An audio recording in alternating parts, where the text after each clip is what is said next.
नमस्कार, welcome to world affairs. मैं हूं प्रशांत धवन। नाउ जैसे आप लोग जानते हैं कि इस वक्त शंघाई कॉरपोरेशन ऑर्गेनाइजेशन का समिट चल रहा है उज्बेकिस्तान में और पूरी दुनिया की नज़र थी इस मीटिंग पे। मैं आपको बता रहा हूं, अभी आपको आर्टिकल्स दिखाऊंगा। पूरी दुनिया ने रिएक्ट किया है कि कैसे नरेंद्र मोदी और व्लादिमीर पुतिन आपस में मिलते हैं और मोदी जी का यहाँ पर क्या रिएक्शन होगा, मोदी जी क्या कहेंगे पुतिन को। बहुत ही इंटरेस्टिंग मीटिंग हुई है ना। पहली बात तो मैं आपको ऐसे ये बता दूं, इस मीटिंग में वार्मथ की काफ़ी कमी देखी गई। वैसे आप जब से देखो मोदी जी पीएम बने हैं तब से लेकर अब तक जब भी पीएम मोदी और पुतिन मिलते हैं ना, तो पीएम मोदी एक हग इनिशिएट करते हैं और पुतिन भी आप देखोगे ज़्यादातर ये एक हग करने वाले व्यक्ति है नहीं। पुतिन डिस्टेंस मेंटेन करना पसंद करते हैं, हैंडशेक करते हैं ज़्यादातर वर्ल्ड लीडर्स को। मगर पीएम मोदी के केस में आप देखोगे कि व्लादिमीर पुतिन भी काफ़ी बार दिल खोल के इनके साथ गले मिलते हैं। मगर ये पहली बार मैंने देखा है पीएम मोदी के पूरे टेन्योर में एज द प्राइम मिनिस्टर जब ये व्लादिमीर पुतिन से मिले और दोनों लीडर्स यहाँ पर गले नहीं मिले। क्योंकि देखिए बॉडी लैंग्वेज मैटर करती है। पूरी दुनिया इस मीटिंग को कवर कर रही थी, तो ऑब्वियस सी बात है इंडिया ये एक संकेत नहीं देना चाहता कि एक ऐसा देश जो अग्रेशन दिखा रहा है यूक्रेन के अगेंस्ट, जो काफ़ी बार चाइना के साथ मिलकर जापान के अगेंस्ट अग्रेशन दिखा चुका है, इंडिया के पीएम ऐसे टाइम में सीधा उससे गले मिल जाते हैं। तो पीएम मोदी ने भी डिप्लोमेटिकली एक मैसेज सेंड किया। पीएम मोदी से बस हाथ मिलाकर कोई यहाँ पे हग नहीं हुआ। अब उसके बाद पीएम मोदी ने एक बहुत ही इंपॉर्टेंट बात बोल दी। इन्होंने बाकी दुनिया को ये कहा कि इन्होंने पुतिन के साथ बात करी और ये कहा कि ये जो एरा है, ये जो ज़माना जिसमें हम जी रहे हैं, ये एक वॉर की एरा नहीं है।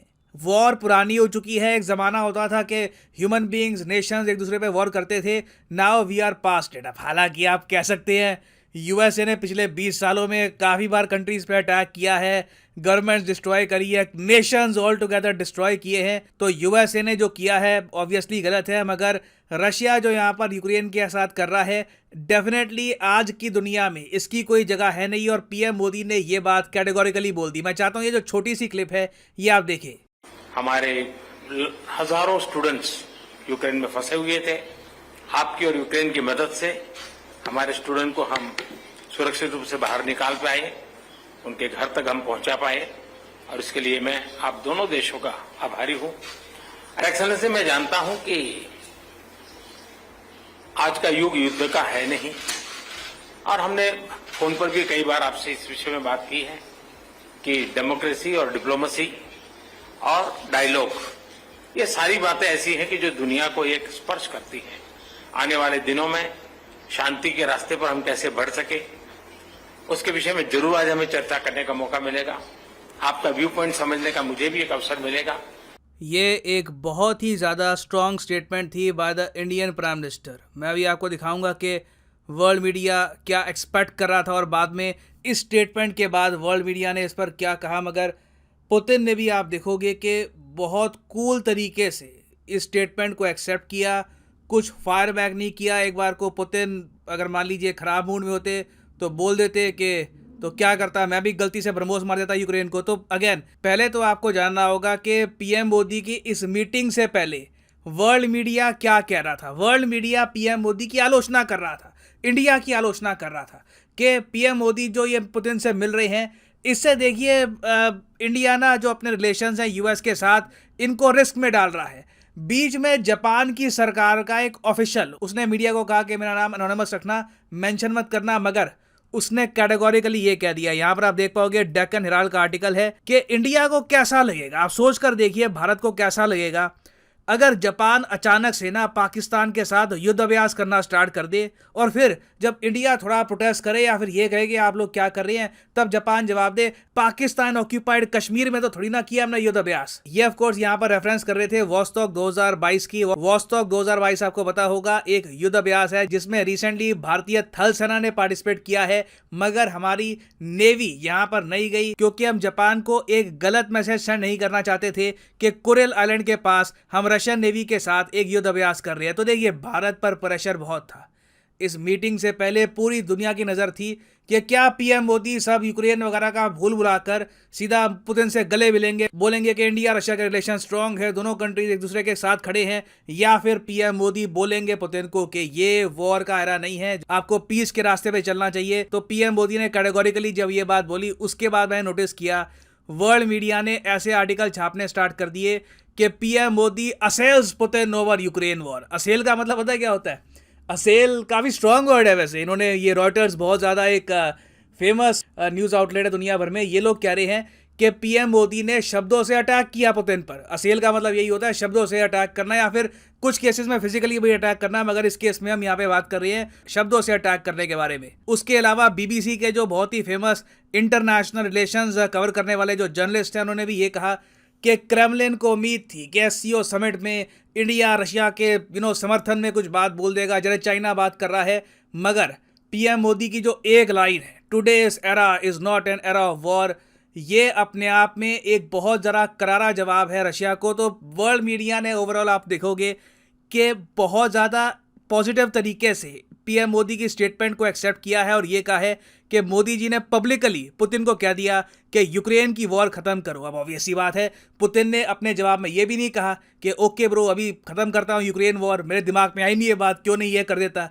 पुतिन ने यहाँ पर एक बहुत ही नपातुला जवाब दिया। पहले तो पुतिन ने ये कहा कि देखिए हम आपके कंसर्न समझते हैं, क्योंकि इंडिया के पीएम ने ये भी मेंशन किया कि यूक्रेन वॉर की वजह से फर्टिलाइज़र के दाम, कच्चे तेल के दाम, उसके अलावा फूड आइटम्स के जो दाम हैं दुनिया भर में बढ़ रहे हैं। दुनिया इन्फ्लेशन फेस कर रही है because of Russia Ukraine war. तो पुतिन ने कहा कि हम आपके कंसर्न समझते हैं, मगर आगे इन्होंने यहाँ पर ये भी ऐड कर दिया, मगर अनफॉर्चुनेटली हम क्या करें, हमारे कंट्रोल में कुछ है नहीं ज़्यादा, क्योंकि यूक्रेन की जो लीडरशिप है उन्होंने तो कह दिया कि पीस की कोई बातचीत हम रशिया के साथ करेंगे ही नहीं। और वैसे टेक्निकली अगर मैं बात करूं तो पुतिन गलत नहीं कह रहे, क्योंकि ज़ेलेंस्की ने रिसेंटली ये कह दिया कि रशिया के साथ पीस नहीं हो सकता जब तक रशियन कंप्लीट ट्रूप विड्रॉल नहीं होता। एक्चुअली इन्होंने उसके आगे ये भी ऐड कर दिया कि पहली शर्त तो ये है कि सारे रशियन सोल्जर वापस अपने देश में जाएंगे, उसके बाद हम देखेंगे कि पीस करना है या नहीं करना। तो पुतिन अपनी तरफ से जो ये बात कह रहे हैं कि ज़ेलेंस्की भी ऐसा नहीं है कि हमको बहुत सारे ऑफर दे रहे हैं, ज़ेलेंस्की बिल्कुल बैठे हैं पीस का एक एग्रीमेंट लेके कि आओ बात करते हैं पीस की, वो भी अपनी तरफ से काउंटर ऑफेंस कर रहे हैं। तो पहली बात तो पुतिन ने रशिया का जो यहाँ पर स्टांस है ये क्लियर कर दिया। उसके बाद अब देखो पुतिन को ये भी पता है कि इंटरनेशनली ये एक मैसेज नहीं जाना चाहिए कि इंडिया रशिया की बड़ी कड़वी बातचीत हो गई है ओपन में। उज्बेकिस्तान में एससीओ समिट में पीएम मोदी ने एक डायरेक्टली आप कह लीजिए असेल कर दिया पुतिन को। पुतिन डेफिनेटली ये काफ़ी करप्ट लीडर है, क्रूअल इंसान है, मगर मैं साथ में ये भी कहूँगा कैरिज्मेटिक आदमी है। इनको पता है कि जब सिचुएशन थोड़ी सी ख़राब जा रही है तो क्या बोल के एक ख़राब कॉन्वर्जेशन को अच्छे नोट पे एंड कर सकते हैं। तो ये आप कह लीजिए फाइनली पुतिन ने ना एक रिलैक्स बॉयज़ वाला मूव चला। इन्होंने कहा कि मोदी जी आपका बर्थडे है कल, मुझे पता है। और अगेन जैसे ही पुतिन की ये स्टेटमेंट आई, जो भी टेंशन थी यूक्रेन की स्टेटमेंट को लेकर सब बिल्कुल हट गई। अचानक से मूड लाइट हो गया, वापस इंडिया रशिया दोस्ती की जो बातें होती है, जो वाइब्स हैं वो वापस आ गई। इन्होंने कहा कि देखिए मोदी जी मुझे पता है कि कल आपका बर्थडे है, मगर हमारे रशिया में ट्रेडिशन होती है कि हम एक दिन पहले विश करते नहीं हैं, तो हम आपको कल विश करेंगे। मगर हम आपको बता दें कि आपका बर्थडे हमारे माइंड में है, हम आपको विश करना चाहते हैं। तो अच्छी अच्छी मीठी मीठी बातें यहाँ पर इन्होंने बोली ताकि ओवरऑल ये पूरी कॉन्वर्जेशन ख़राब ना जाए, क्योंकि ऑब्वियसली ये जो पूरा ये बातचीत की वीडियो है ये रशिया में भी ब्रॉडकास्ट होगी। तो पुतिन अपने लोगों को ये नहीं दिखाना चाहेंगे कि यूरोप हाथ से गया, यूएस से रिलेशन ख़राब हो गए, अब इंडिया से भी रिलेशन ख़राब हो रहे हैं। कहीं ना कहीं पुतिन ये प्रेजेंट करना चाहेंगे कि इंडिया स्टिल विद अस। तो बहुत ही मैच्योर तरीके से ये जो कॉन्वर्जेशन है पुतिन ने एंड करी है। उसके अलावा कुछ यहाँ पर एग्रीमेंट्स, कुछ एमओयू साइन नहीं हुए। और अब दुनिया की नज़र है एससीओ समिट 2023 पर, क्योंकि 2023 में आपको पता होगा कि भारत होस्ट करेगा एससीओ समिट। इंडिया को ऑलरेडी इसकी चेयरमैनशिप मिल चुकी है और पाकिस्तान ने ऑलरेडी कह दिया है कि कोई बड़ी बात नहीं है कि हमें समिट को बॉयकॉट कर दे, क्योंकि कश्मीर का इशू है। Pakistan as a member of SCO हो सकता है कि 2023 में इंडिया में बिल्कुल आए ही ना, मगर डज नॉट मैटर, क्योंकि 2023 में दुनिया की नज़र होगी ईरान की मेंबरशिप पर, क्योंकि 2023 में भारत में ईरान ऑफिशियली बन जाएगा एससीओ का एक प्रॉपर मेंबर।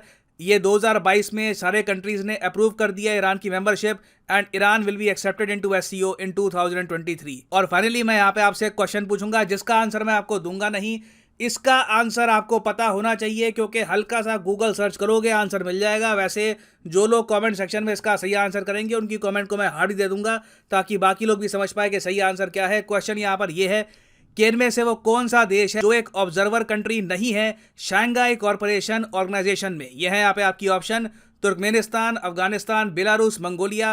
कमेंट सेक्शन में करिए उत्तर। ट्रिकी क्वेश्चन है, देखता हूं कितने लोग सही कर पाएंगे। It will be interesting to see. सही आंसर जो लोग ऐसे करेंगे उनकी कमेंट को मैं हार्ट दे दूंगा।